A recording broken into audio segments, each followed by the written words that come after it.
Hello, my name is S.K. Williams, and I would like to welcome you to the Bishop's Bible channel. This channel exists to present an audio book, and specifically an audio Bible, of the Bishop's Bible of 1568. The reason for this will be elaborated on in greater detail in future videos. Indeed, I intend on doing 3 introductory videos. You're listening to the first, the short one, that I am presenting to you on Christmas Day of the year of our Lord, 2025. So in a way, this is a Christmas gift to the world. Although a bit of a poor one, since it's not an entirely new gift. I began this project several years ago, and this is actually my 3rd effort to complete it. I am beginning again. Hopefully, the 3rd time is the charm. Nevertheless, the primary goal is to read the entire Bishop's Bible of 1568, with certain supplemental and complemental materials added. I will elaborate on what is being added later, but for now, when I tell you I'm reading the entire Bishop's Bible of 1568, it means that I'm reading the Old Testament, the Apocrypha, and the New Testament. And, as such, I will be presenting them for you to enjoy. But please keep in mind that this project is trying to maintain historical integrity. This isn't simply an audio Bible that is presented for you to listen to as if you were reading a modern Bible but preferred a more King James sound and perhaps wanted to listen to something a little different than the King James but in that same vein. I'm trying to preserve the historical nature of the work, so I will also be pronouncing words in an odd way, preserving their historical pronunciation, largely influenced by the French. This is to maintain historical integrity. I may one day go back over the Bishop's Bible, doing another version of it where I simply read it in a more contemporary way. But for now, I'm going to do this as a work of scholarship as well as a labor of love. I don't expect this channel to gain that many viewers or subscribers. It's a very niche channel, but those who are interested hopefully will appreciate this commitment to history that I have. And hopefully they'll be able to understand that there's a commitment to history, since, for better or for worse, the audiobook is coupled with video. And the video is of whimsical animation, which may be taken in the wrong way. I'll elaborate in the future why this animation exists and why it looks the way it does. But for right now,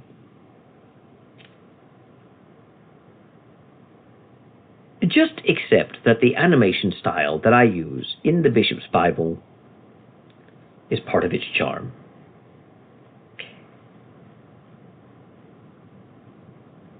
The reason I set the audio recordings to video, though, is because when I began this project several years ago,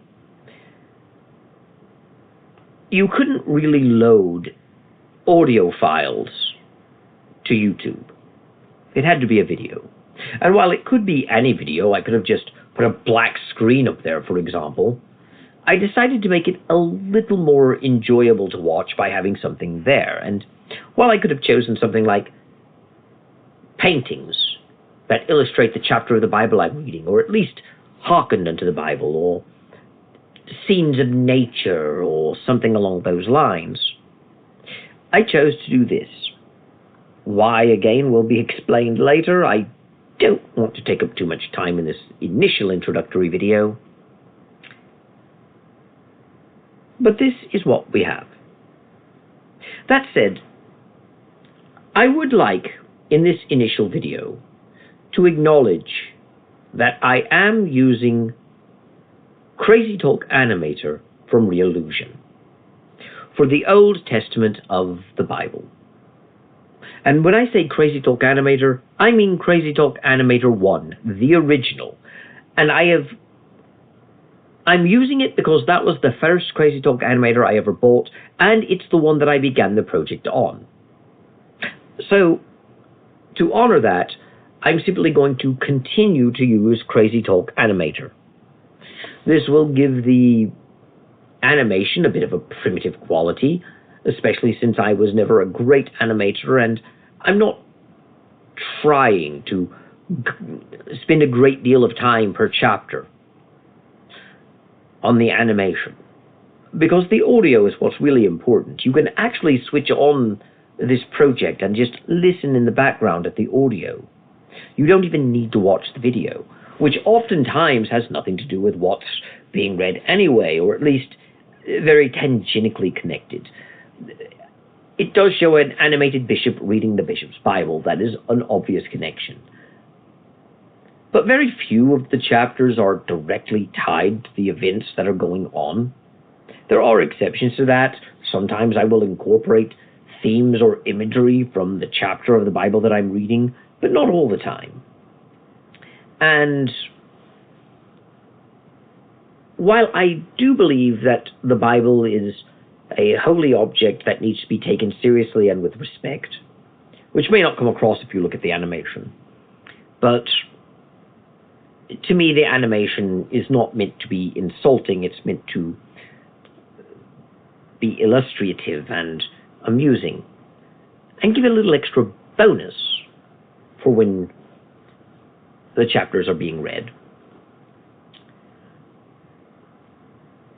But at the same time, there are so many chapters of the Bible,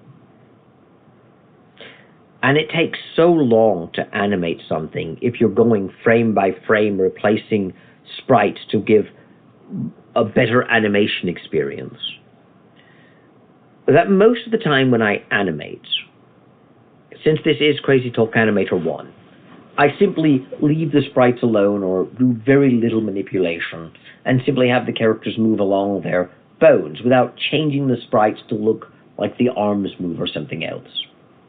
This is done because I simply don't have time to dedicate to making them any better, while still, hopefully within a reasonable time frame, getting all the chapters done. Granted, that seems moot since I've been working on this for years, seemingly, and maybe I did have that time, but not really. And I'll explain more about that later. But for right now, while I am rather fond of the animation now that I've developed it this much, and hope that you will enjoy it as well, do keep in mind that the animation plays a vital role in the historical development of this project, but paradoxically is not important to the project as a whole. It is mostly about the audio. And one of the reasons I wanted to do an audio Bible of the Bishop's Bible is because no one else had. When I began this project several years ago, no one had read the Bishop's Bible as an audio book, even though other historical Bibles had been. In fact, a large part of the inspiration was that I was studying the historical development of English translations of the Bible. And as far as the early translations go, they generally culminate in the authorized version of 1611.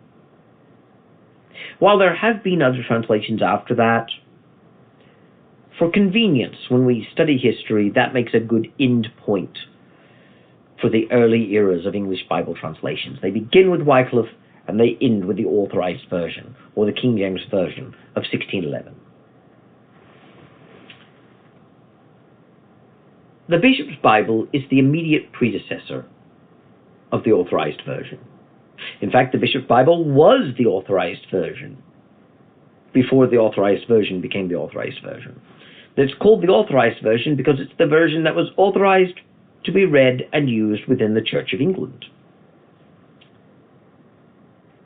The King James Version itself is largely a revision of the Bishop's Bible. But the Bishop's Bible was silent, whereas there are many audio recordings of the King James Version. You can even find the King James Version Apocrypha in audio recording. You can find the Geneva Bible recorded. You can find the Coverdale or the Tyndale Bibles recorded. You can even find the Wycliffe Bible recorded. And while there may be some secondary Bible translations that are part of this story, like Taverners, that aren't presented as an audio Bible, I'm not certain. All of the major Bibles that led to the creation of the Authorized Version, all of them that led to the Bible being presented in English, have been read, with the exception of the Bishop's Bible, until now, because that injustice is being corrected by me. And while I have yet to complete the entire project, I have completed a substantial amount of it, and much of it I've already presented in public. And more of it will be presented on this channel, because even if I am forced to stop again, I have far more of it done than I had before. I have the entire Pentateuch, the entire Torah, the first 5 books, as well as Joshua, Judges, and Ruth, as I speak. And my plan, which I will elaborate on in greater detail later, is to release the entire Bishop's Bible over the course of 3 years. The first year will be the Old Testament. That was intended to be 2025, but has to now become 2026. The second, in 2027, will be the Apocrypha, which I will include in my audio recording. And the third year, 2028, will be the New Testament. I'm also going to include a few things that are not in the Bishop's Bible, but were known to be parts of other Bibles at the time, and a few other add-ons, which I will elaborate on later, just as I will elaborate on why the animation is as it is. But for now, I think you understand the gist of it. So I would like to honor my tradition, and that tradition is to read the first chapter of the first book of the Holy Bible, the first chapter of Genesis. And because this is the Bishop's Bible channel, I have decided to read it from the Bishop's Bible. Please note, what I'm about to present to you is in fact a recording that I made for this introduction. It is not the reading that I have presented within the Bishop's Bible project.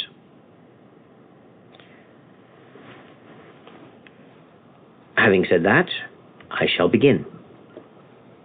Genesis chapter 1 from the Bishop's Bible of 1568. In the beginning, God created the heaven and the earth. And the earth was without form and was void, and darkness was upon the face of the deep. And the Spirit of God moved upon the face of the waters. And God said, "Let there be light." And there was light. And God saw the light, that it was good. And God divided the light from the darkness. And God called the light day, and the darkness night. And the evening and the morning were the first day. And God said, "Let there be a firmament between the waters, and let it make a division between waters and waters." And God made the firmament, and set the divisions between the waters which were under the firmament, and the waters that were above the firmament. And it was so. And God called the firmament heaven, and the evening and the morning were the second day. And God said, "Let the waters under the heaven be gathered together unto one place, and let the dry land appear." And it was so. And God called the dry land the earth, and the gathering together of the waters called he the seas. And God saw that it was good. And God said, Let the earth bring forth both bud and herb, apt to seed, and the fruitful trees yielding fruit after his kind, which hath seed in itself upon the earth. And it was so. And the earth brought forth bud and herb, apt to seed after his kind, and tree yielding fruit, which hath seed in itself after his kind. And God saw that it was good. And the evening and the morning were the third day. And God said, Let there be lights in the firmament of the heaven, that they may be divided the day and the night, and let them be for signs and seasons, and for days and years. And let them be for lights in the firmament of the heaven, that they may give light upon the earth. And it was so. And God made two great lights, a greater light to rule the day, and a less light to rule the night. And he made the stars also. And God set them in the firmament of the heavens, to shine upon the earth, and to rule the day and night, and to make difference between the light and the darkness. And God saw that it was good. And the evening and the morning were the fourth day. And God said, Let the waters bring forth moving creatures that hath life, and fowl that may flee upon the earth in the open firmament of heaven. And God created great whales, and every living and moving creature, which the waters brought forth after their kind, and every feathered fowl after their kind. And God saw that it was good. And God blessed him, saying, Be fruitful, and multiply, and fill the waters of the sea, and let fowl multiply in the earth. And the evening and the morning were the fifth day. And God said, Let the earth bring forth living creatures after his kind, cattle, worm, and beast of the earth after his kind. And it was so. God made the beast of the earth after his kind, and cattle after his kind, and everything that creepeth upon the earth after his kind. And God saw that it was good. God said, Let us make man in our image, after our likeness, and let them have rule of the fish of the sea, and of the fowl of the air, and of cattle, and of all the earth, and of every creeping thing that creepeth upon the earth. So God created man in his own image. In the image of God created he him. Male and female created he them. And God blessed them. And God said unto them, Be fruitful, and multiply, and replenish the earth, and subdue it, and have dominion over the fish of the sea, and the fowl of the air, and of every living thing that moveth upon the earth. And God said, Behold, I have given you every herb bearing seed, which is in the upper face of all the earth, and every tree in which is the fruit of a tree bearing seed, that they may be meat unto you. To every beast of the earth also, and to every bird of the air, and to every such thing that creepeth upon the earth, which doth live, I have given every green herb for meat. And it was so. And God saw everything that he had made, and behold, it was exceeding good. And the evening and the morning were the sixth day. I hope you enjoyed that reading. I think I made a few mistakes here or there, but this was not the official reading for the Bishop's Bible, although paradoxically it is part of the official project now, as it is part of the introduction. Nevertheless, this gives you a sample of the work. I shall make 2 other introductions and a few other videos explaining the project. A project which I intend to begin formally on the first Sunday of the year 2026. My plan is to release 3 chapters of the Bishop's Bible a day for 6 days a week, for a total of 18 chapters a week, until the end of 2026, completing the entire Old Testament. On Saturdays, you will also get a video, but that video will be a psalm from the Great Bible Psalms. The reason for this will be also elaborated on in the future, but suffice to say now The Bishop's Bible had its own translation of the Psalms, but they were not very popular. So later editions of the Bishop's Bible included both the Bishop's Bible Psalms and the Great Bible Psalms, and the later editions still than that would often simply remove the Bishop's Bible Psalms altogether and replace them with the Great Bible Psalms. As such, the Great Bible Psalms are, in fact, part of the Bishop's Bible, albeit in a roundabout way. And they are presented in this project both as part of the Bishop's Bible project itself, but also distinct from it, honoring that unusual heritage. Having said all that, I am pleased to present this on Christmas Day to the world and dedicate it unto the Lord. And until next time, thank you, and enjoy the presentation.